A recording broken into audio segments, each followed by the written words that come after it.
2025년 12월 25일 크리스마스입니다. 오늘 여러분이 보내주신 자료 묶음이 꼭 선물 상자 같아요. 경제의 큰 흐름부터 저 멀리 인공지능의 미래, 그리고 또 마음을 울리는 연말 이야기까지 참 다양하게 담겨 있네요. 자, 그럼 한번 풀어볼까요? 오늘 우리가 함께 살펴볼 내용은 크게 세 가지입니다.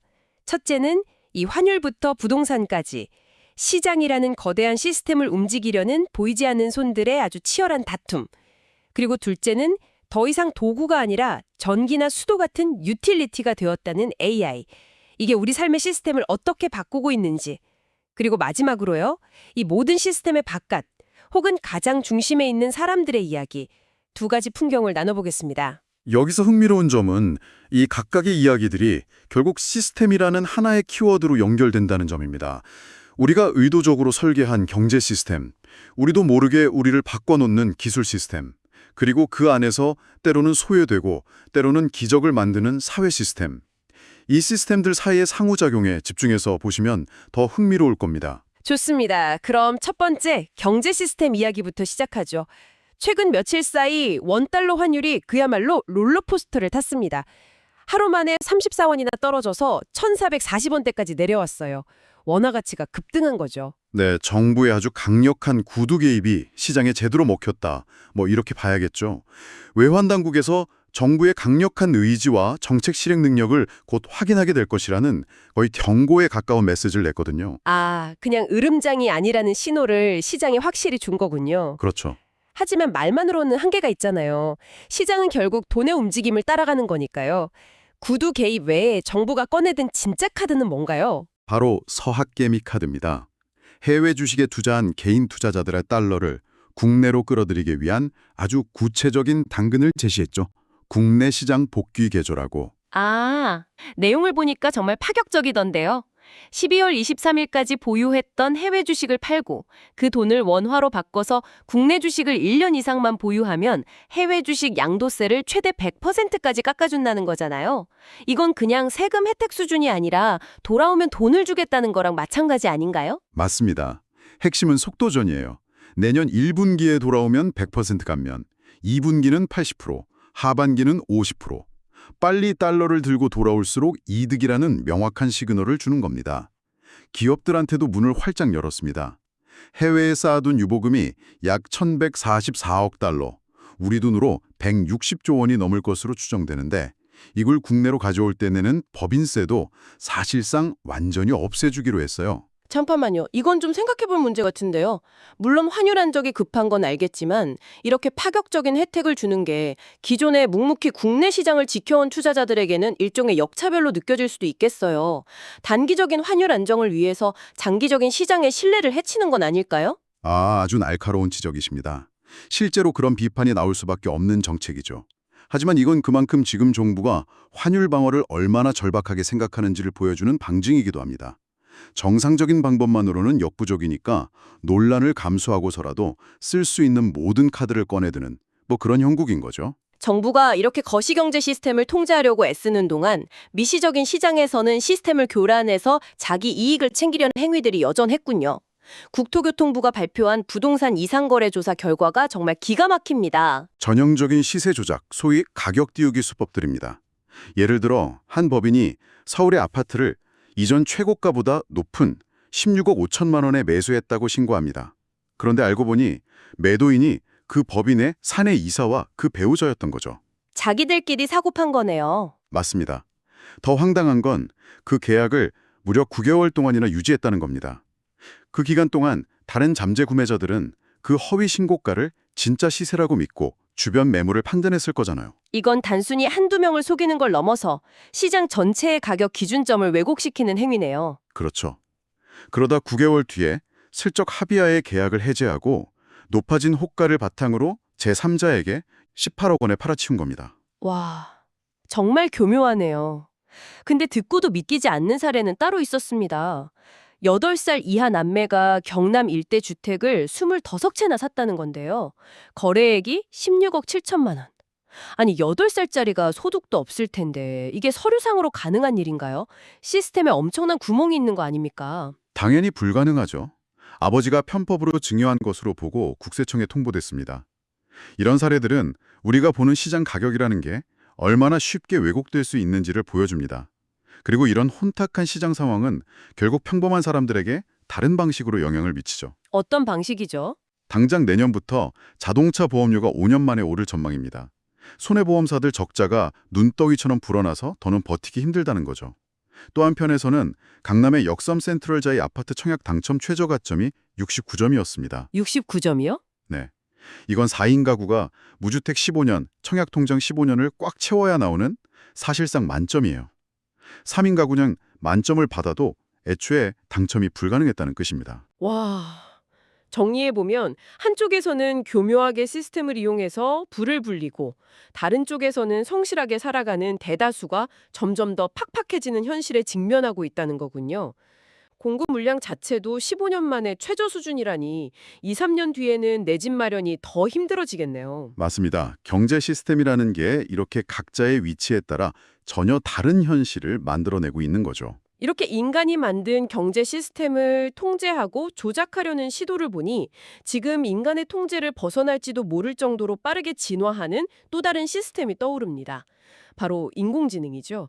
구글이 2025년을 AI가 도구를 넘어 유틸리티로 진입한 해라고 규정했다는데 이게 그냥 멋있는 말이 아니라 좀 섬뜩하게 들리기도 합니다. 유틸리티라는 단어 선택이 핵심입니다. 전기나 수도를 생각하시면 돼요.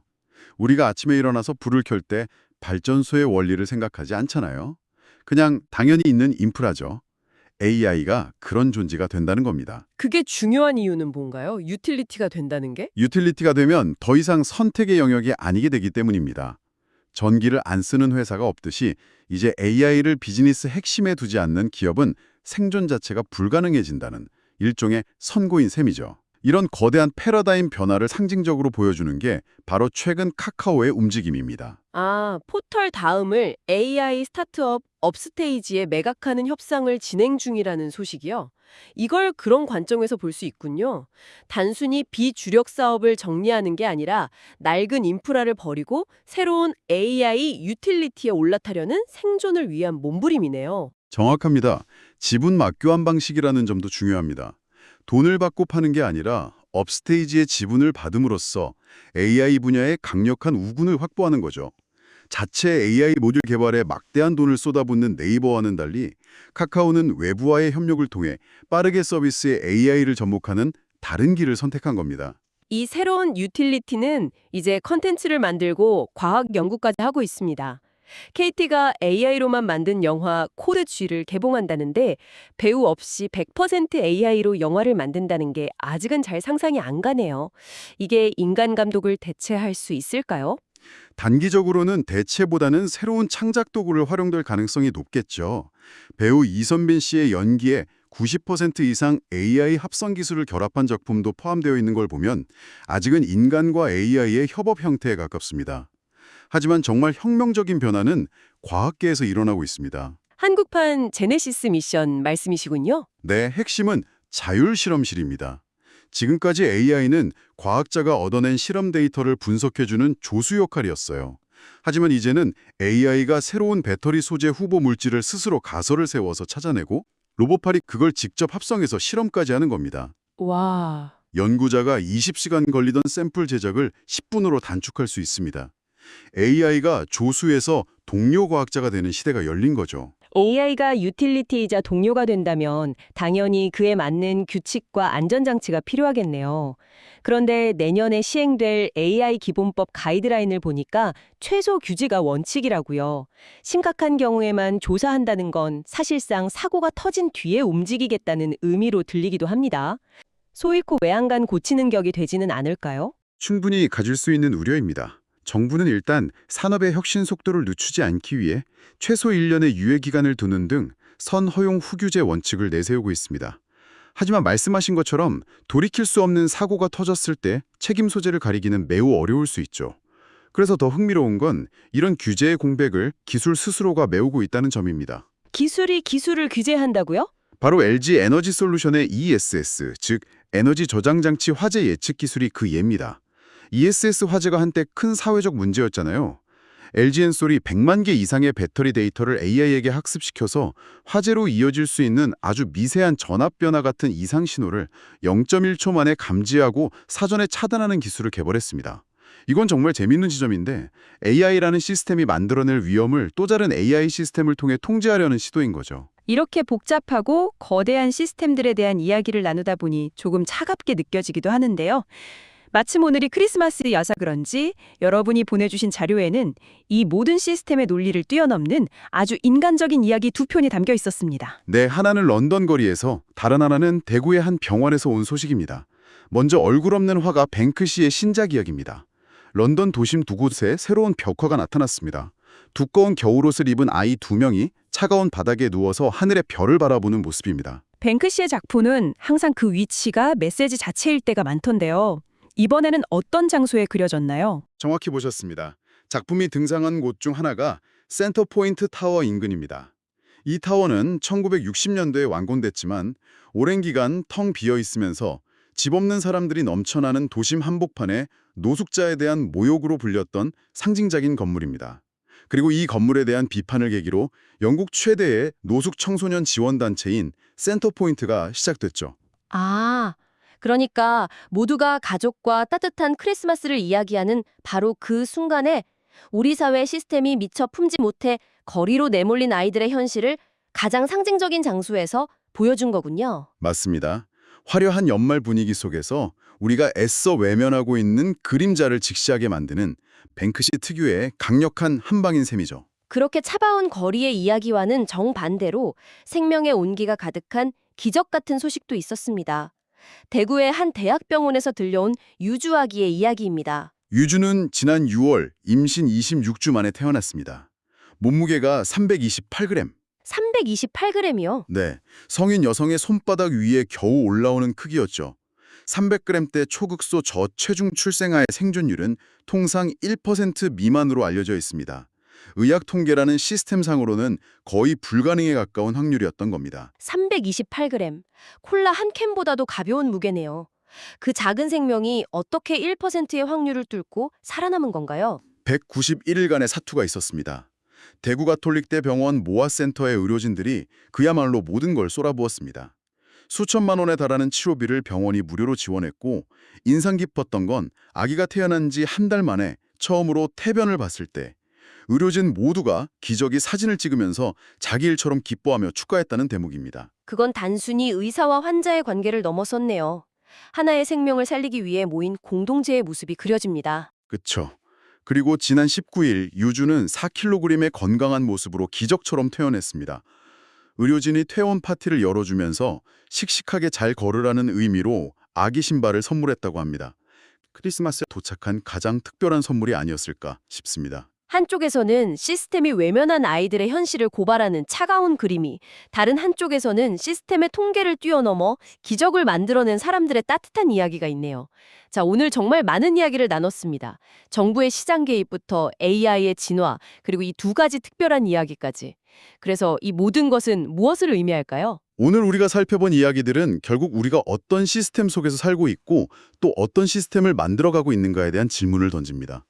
서학개미에게 세금 혜택을 주는 것처럼 특정 행동을 유도하기 위해 경제 시스템을 정교하게 설계하고 AI 자율 실험실처럼 인간의 한계를 넘어서기 위해 기술 시스템을 구축하고 있죠. 오늘 여러분께서 생각해 보셨으면 하는 점은 이겁니다. 이렇게 우리가 효율과 목표 달성을 위해 의도적으로 설계하는 시스템들이 단기적인 문제를 해결하는 것을 넘어 장기적으로는 어떤 예상치 못한 나비 효과를 불러올 수 있을까요? 효율을 위해 만든 시스템이 오히려 인간적인 가치를 위협하거나 새로운 불균형을 만들어낼 가능성은 없을까요? 뱅크시의 그림과 유주학의 기적이 우리에게 던지는 진짜 질문은 바로 이것이 아닐까 싶습니다. 우리가 만든 시스템 속에서 우리가 놓치고 있는 것은 과연 무엇일까요?